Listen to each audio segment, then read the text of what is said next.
So, a couple of the best off the front, Jane and Dantas, but the championship combatants right behind him, Nathan Pretty and David Cedars having another flawless weekend. Jared McLeod, winner of race 2 yesterday, and an all-star second-generation Bathurst winner for a third row. I've got another son of a Bathurst winner alongside me in the commentary box. Mason Barbera, Chris Walton, the Peters Motorsport teammates have had such fast cars but haven't been getting the results. Walton was pinged for the contact yesterday with Danny Buzadzik. Buzadzik got spun twice in 2 corners. It was painful to watch.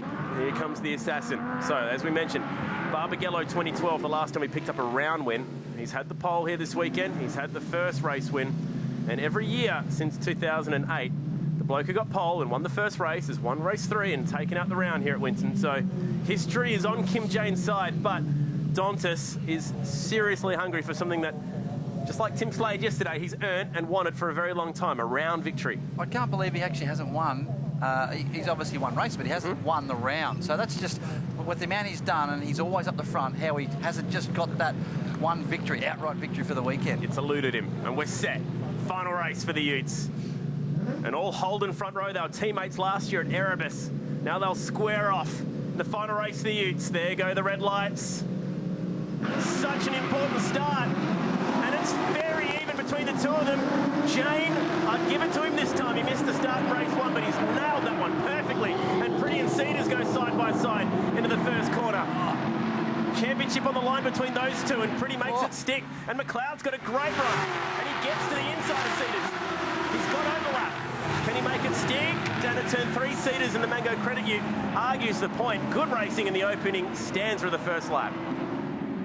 He does actually make that stick. Cedars dropped a couple of spots there from the start of the race. He's going to have his work cut out for him.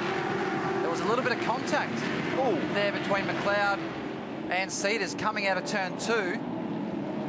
Cedars being a little bit offline there on the outside with Nathan Pretty on his inside. So protecting the line here into turn 7. Oh, Barbera, that's really brave. Gets to the inside of Murphy, who goes to the tailgate of the Will Tow car, and it sends Stephen Wilson for the second time in the first lap this weekend, facing the wrong way. Oh, we've got one there you can see coming back into shot from the grass, cutting out that turn 8. Yeah, that was Murphy trying to find his way back onto the racetrack. Wilson's still sitting there stranded. Hopefully he can get that car fired up, because obviously would like to go safety car free this weekend in the Utes. Not often we get to say that. Very tight in that front 3 pack. And Nathan Pretty yet to win a race, actually, so far this year. Actually originally hails from this part of the world. So much motorsport talent out here. It's kind of like Indianapolis in a way. Really? Very, very long bow. Okay. Very long bow. Speaking of Indy, it is on soon. I know, yeah. Matty Brabham's qualified for the 100th running, which is great news. As we send Kim Jane, speaking of next generation stars, he was his uncle, megastar and Hall of Famer in the world of supercars or touring cars back then. All right, let's first look at the start here. Front 2 rows are all very even. Kim Jane, remember how he bogged it down on second gear in race 1? He learnt from his mistakes. Got a great start there. Pulled up car length by the time he got to turn 1. Oh, Buzadzik from downtown. Oh! We didn't see that. That is bold. And they're all into Chris Walton, who's really had a rough weekend. Man, that was aggressive. Let's watch this from Bruce Oakland's point of view. This should be good.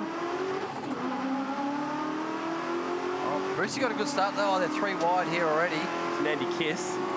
Here comes Buzadzik. Nice. Oh, no. Oh. I can't believe nobody went around there. Oh, get on the gas, Bruce. He had the chance to pick up 3 then. He was being very courteous. The leaders were a bit cleaner, although there was a bit of a rub between Pretty and Cedars, but hell, that's just the first lap of a Ute race. Oh, the bumper really got dislodged there on Cedars' car. Then the usual shenanigans at the back. Mirrors and tail lights flick up. Something come off the left rear. Just the mirror cover. Just the mirror cover. Just a mirror cover. I think he's got his kids' names on those mirror covers. I missed which one that was. Oh, here we go. Andy Kiss up the inside. Yep. Buzadzik, take 2. This time on Dave Murphy. Gives him a bit of a shove out the way.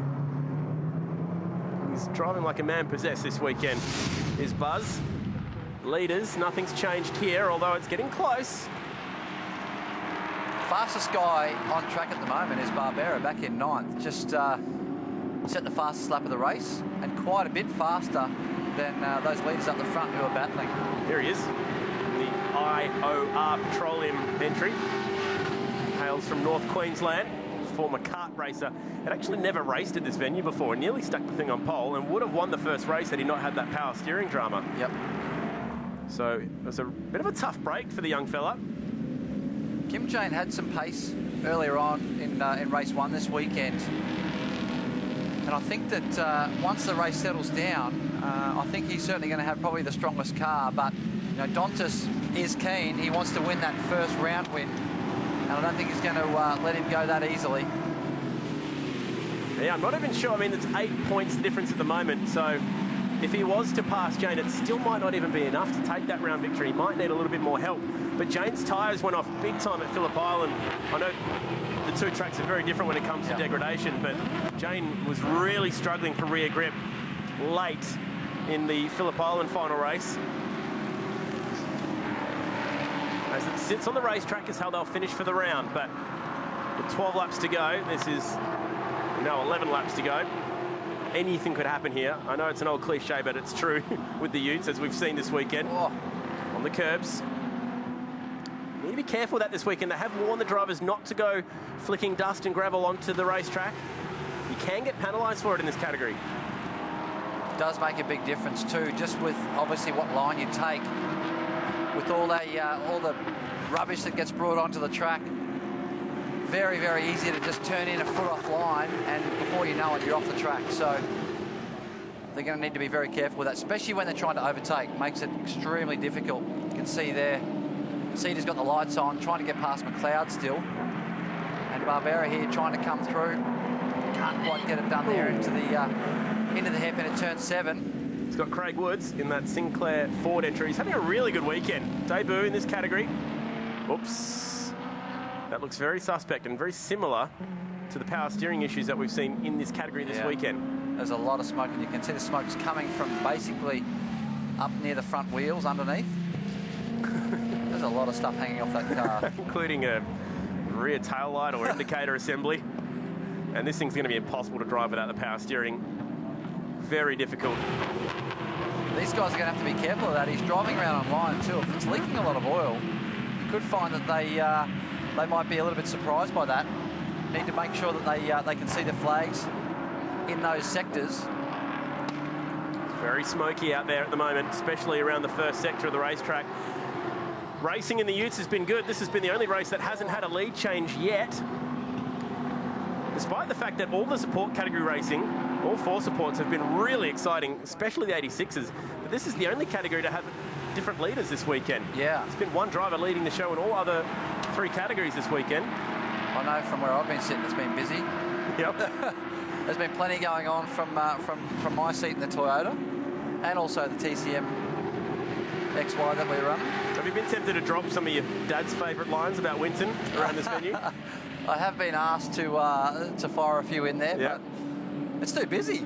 It's too busy. I'm trying to 3/4 concentrate on racing and what I'm doing there, and also talking at the same time. It's not as easy as you think, but it's a hell of a lot of fun. And you know, I think that certainly all these support categories now putting on a great show. Oh, this is a bit of a concertina there. Hansford into the back of Gray, Woods into the back of Hansford. Oh, big sideways moment for Woods. You'll lose 2. No. And Walton really pounced when he saw them all bottling into each other. He snared Barbera. So this started with Cedars trying to go the long way around turn 8. And he's got a really good run, actually, this time on McLeod. He knocks the back of him. McLeod must have missed a gear there. You don't see that sort of difference in straight line speed in these Utes. Cedars tried to pull to the inside as quickly as he could, but the advantage was so big that he couldn't help but knock the back of the Ryco 24/7 car.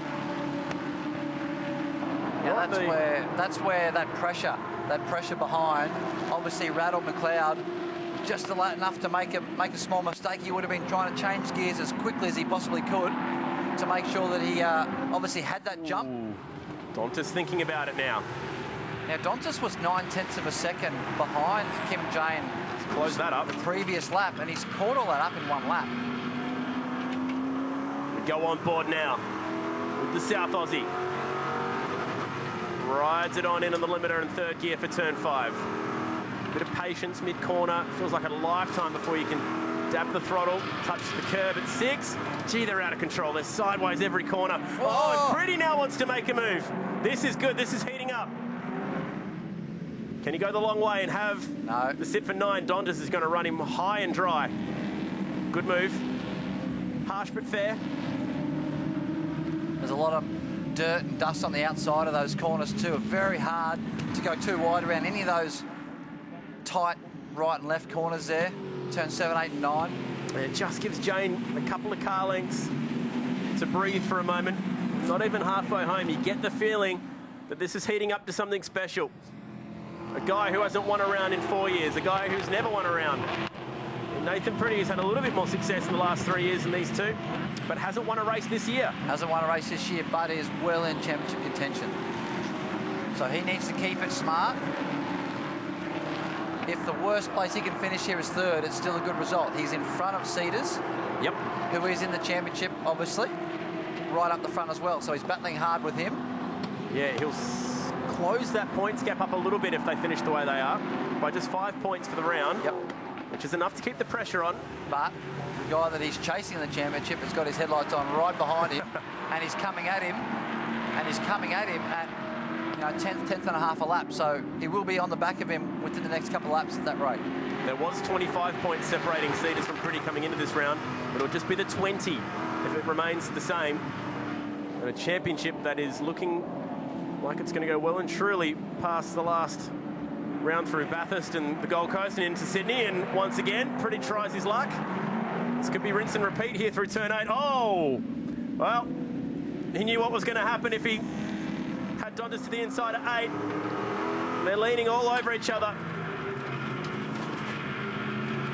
Now, if that was Jason Barguana making the call there, he would probably ping Pretty for pushing Dontas off at the exit. But this is the Utes. We take a bit more of a relaxed approach to things.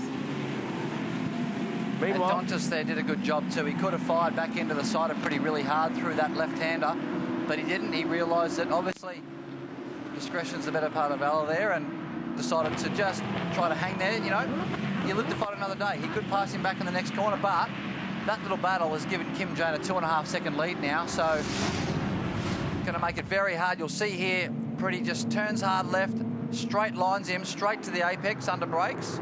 Now, he knew that he couldn't afford to be on the outside at turn 8. So what does he do here? Just really wiggles him off the racetrack. Just a little bit of oversteer there from Pretty in the back end of the car, just hitting Dontas' car. We'll see here on the inside. Oh, perfect angle for this. Little bump there. Little bump there.